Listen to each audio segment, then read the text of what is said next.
Hello everyone, मेरा नाम नासिर नवाज है और मैं ऑस्ट्रेलिया में रजिस्टर्ड माइग्रेशन एजेंट हूँ।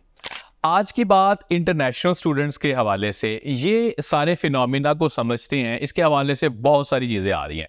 मिसाल के तौर पे अभी हो क्या रहा है कि ऑस्ट्रेलियन गवर्नमेंट के ऊपर बहुत ज़्यादा प्रेशर बिल्ड हो रहा है इस चीज़ का कि नेट माइग्रेशन बहुत ज़्यादा हो रही है। और नेट माइग्रेशन होती क्या है? नेट माइग्रेशन ये है कि ऑस्ट्रेलिया में जितने लोग आए रह गए और उनमें से माइनस वो कर दें जो ऑस्ट्रेलिया से बाहर चले गए, तो नेट माइग्रेशन है। उनमें से टेम्पररी वीजा होल्डर्स हो सकते हैं, ऑस्ट्रेलियन सिटीजन हो सकते हैं, परमानेंट रेजिडेंट हो सकते हैं। तो नेट माइग्रेशन बहुत बढ़ गई है। अब नेट माइग्रेशन बढ़ने की वजह से हुआ क्या कि हाउसिंग क्राइसिस आ गया, रेंटल क्राइसिस आ गया। अब हाउसिंग रेंटल क्राइसिस क्या है? जो घर मिलता था किसी दौर में पर वीक 300 आपको डॉलर में मिल जाता था, अब 500 में हो गया, 600 में हो गया। अब हो क्या रहा है कि घर उतने हैं नहीं है और लोग बहुत ज्यादा हैं, फैमिलीज बहुत ज्यादा आ चुकी जो कि घरों में रहना चाहते हैं या कि अपार्टमेंट्स में रहना चाहते हैं, अब उतने हैं नहीं है। आपने बहुत सारी इस तरह की खबरें देखी होंगी कि जो कह रहा है ऑस्ट्रेलिया कि हमें आने वाले दिनों के अंदर तकरीबन 1.2 मिलियन हाउसेस चाहिए। भाई इसके ऊपर कोई काम नहीं हो रहा, क्योंकि कोविड के अंदर क्या हुआ था कि कोविड में काम तो रुक गया। अब जो काम रुक गया तो इनको शायद लगता था कभी ऐसा होगा नहीं। रेंटल क्राइसिस की वजह से अब गवर्नमेंट के ऊपर बहुत ज्यादा प्रेशर जब बनना शुरू हो गया तो इन्होंने सारा नजला किस पे गिराया? आके बेचारे स्टूडेंट के ऊपर। अब इंटरनेशनल स्टूडेंट जो है उसको तकरीबन इन्होंने कैश काउ करने की कोशिश कर दी कि भाई आओ हमें पैसे भी दो और जो पैसे दे रहे हैं और पैसे दो। चल क्या रहा है? चल ये रहा है कि बहुत सारी बातें ये चल रही हैं कि आप एक काम करें, आप जो इंटरनेशनल स्टूडेंट ऑस्ट्रेलिया के अंदर आ रहा है उसके ऊपर आप टैक्स लगा दें, लेवी लगा दें, 10% लगा दें, 5% लगा दें। शुरू में ना ये प्रपोजल बड़ा भोंडा सा लगा, बड़ा फजूल सा लगा कि यार ये इंटरनेशनल स्टूडेंट के ऊपर अगर आप टैक्स लगा देंगे स्टूडेंट आएंगे कैसे। लेकिन इनका कॉन्फिडेंस ऑस्ट्रेलिया का तब बढ़ा कि जब आप ये देखें, डेटा ये बताता है कि कोविड के बाद इनकी जो सीटें जो हैं बड़ी तेजी से बढ़ गई। मिसाल के तौर पे यूनिवर्सिटीज थी जिसमें भाई कोई जाता भी नहीं था, उन यूनिवर्सिटीज के अंदर भी आना लोग शुरू हो गए। ऐसी ऐसी स्टेट्स जहां पे मैं आमतौर पे ये कहता हूं कि वहां पे डाकिया भी नहीं जाता, उन यूनिवर्सिटीज के अंदर भी स्टूडेंट्स आए। अब इनका कॉन्फिडेंस बढ़ गया कि ऑस्ट्रेलिया के अंदर तो बहुत सारे इंटरनेशनल स्टूडेंट्स आ रहे हैं, इनके ऊपर और टैक्स लगाया जाए। अब अदादोशुमार ये कहते हैं कि इंटरनेशनल स्टूडेंट ने जो कंट्रीब्यूट किया वो है तकरीबन 29 बिलियन डॉलर्स। ये फीस मिला के, उनके एक्सपेंसेस मिला के, बहुत सारी चीजें मिला के ये डेटा शो करता है। अब ये करने क्या जा रहे हैं? कहते हैं जी इंटरनेशनल स्टूडेंट्स के ऊपर जो है आप लेवी लगाएं, टैक्स लगाएं। ये डिबेट होनी शुरू हो गई है। अगर देखा ये जाए क्या ये फेवरेबल है या नहीं है, पॉलिटिकली ये बहुत ज्यादा फेवरेबल है इस टाइम के ऊपर कि जो गवर्नमेंट है वो पॉलिटिकली इसको क्या खेलना चाह रही है। 2025 के अंदर भाई इलेक्शन होने जा रहे हैं, तो लेबर गवर्नमेंट की वैसे भी बारी बड़ी देर बाद आई थी, तो ये क्या कर रहे हैं, ये चाहते हैं कि जिस चीज को वो कहते हैं ना गिरती हुई दीवार को एक धक्का और दो, तो इंटरनेशनल स्टूडेंट्स के ऊपर इन्होंने और ज्यादा बोझ बनाना शुरू कर रहे हैं। और जो डोमेस्टिकली जो लोग लोकली वहां पे रह रहे हैं, जो ऑस्ट्रेलियंस हैं, वो भी ये समझते हैं समहाउ, उनको ऐसे लगता है, हालांकि ऐसा है नहीं है, इसके ऊपर डिबेट की जा सकती है कि जो इंटरनेशनल स्टूडेंट्स आते हैं या माइग्रेंट्स आते हैं वो तो बोझ है इकोनॉमी के अंदर, हालांकि ये कंट्रीब्यूट कर रहे होते हैं। तो उन्होंने कहा पॉलिटिकली इनको ये सूट करता है।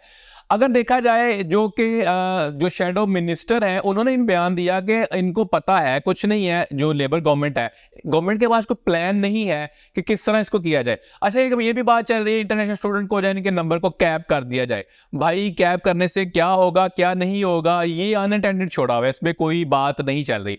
देखा ये जाए इन्होंने बहुत सारी चीजें दे दी इंटरनेशनल स्टूडेंट को ऑलरेडी। मिसाल के तौर पे जो बंदा आज 2023 के अंदर आप ना मास्टर्स प्रोग्राम पढ़ने आता है वो भाई 2030 तक इधर ही है, 2 साल पढ़ा, 5 साल की टीआर ली और इधर ही है। एक तरफ ये बात कर रहे हैं कि हम जो है टेम्परेरी वीजा होल्डर जो कि परमानेंटली ऑस्ट्रेलिया में रह रहे हैं उसको खत्म करने जा रहे हैं। दूसरी तरफ ये क्या कर रहे हैं कि ऑस्ट्रेलिया के अंदर बहुत सारे स्टूडेंट्स ले आए। लेकिन अगर आपने भाई कोई नेट माइग्रेशन के ऊपर या इंटरनेशनल स्टूडेंट के ऊपर कोई लेवी या टैक्स लगाना है तो उसका पर्पस तो बताएं। पर्पस ये बताया जा रहा है कि जी हम क्या करेंगे, हम इंप्रूव करेंगे यूनिवर्सिटीज को, ये इंप्रूवमेंट की तरफ लेके जाएंगे। तो वो तो ऑलरेडी उनको इतनी ज्यादा फीसें दे के आ रहे हैं। ओईसीडी के अंदर अगर देखा जाए ये टॉप 10 में आता है, यानी टॉप 10 परफॉर्मर के अंदर भी ऑस्ट्रेलिया आ चुका है। इनकी एजुकेशन तो बहुत अच्छी है, लेकिन मुझे ये लगता है कि ये बड़ी मेहनत के साथ इसको डैमेज करने की कोशिश कर रहे हैं। कैप करने से क्या होगा इसका जवाब बिल्कुल भी अभी नहीं आया। टैक्स लगाने से क्या होगा जी, हम एजुकेशन को इंप्रूव करेंगे, वो तो ऑलरेडी आपकी OECD के अंदर आप परफॉर्म कर रहे हैं। तो ये बात जो है, ये कोई डिस्क्रिपेंसी आ रही है, कोई तालमेल नहीं है इसकी बात के अंदर, ये सारी बातें की जा रही है। अब नेट माइग्रेशन, हाउसिंग क्राइसिस और इंटरनेशनल स्टूडेंट जो है ना, इसके साथ इसको जोड़ा जा रहा है कि इंटरनेशनल स्टूडेंट अगर कम आएंगे। अगर देखा जाए तो पूरी दुनिया से इस टाइम तकरीबन 7,25,000 स्टूडेंट्स यहाँ पे ऑस्ट्रेलिया में हैं जो कि पढ़ रहे हैं। और ऐसा नहीं है सारे यहाँ पे रह जाते हैं, वो आते हैं, आगे पढ़ के वापस चले जाते हैं। बहुत सारे स्टूडेंट चले जाते हैं, बहुत सारे नहीं जाते। लेकिन रेंटल क्राइसिस का ये हल नहीं है, हल हो नहीं सकता। अब ये सारी बातें घुमा घुमा के ये कह रहे हैं कि भाई इंटरनेशनल स्टूडेंट के ऊपर ये करो वो करो। तो भाई गवर्नमेंट इसके ऊपर क्या हल देगी, गवर्नमेंट इसको कैसे अटेंड करेगी, इसका जो है ना, वो जो टोपी से कबूतर निकालना है ना, जो कि माइग्रेशन रिव्यू आने वाला है, वो दिसंबर 2023 में आएगा। मिनिस्टर क्लेयर ओ'नील ने भी ये कहा, और इसके अलावा इस पे यही बातें हो रही हैं। देखें ये दिसंबर में लेके आते हैं या नहीं लेके आते, इससे होगा क्या। इसमें बहुत सारी चीजें ये एड्रेस करना चाहते हैं, अब ये कर पाएंगे या नहीं कर पाएंगे। बाद में ये ना हो कि खोदा पहाड़ निकला चूहा, कि भाई आपने बहुत बड़ी हाइप क्रिएट तो कर ली, सारा अटेंड नहीं हुआ।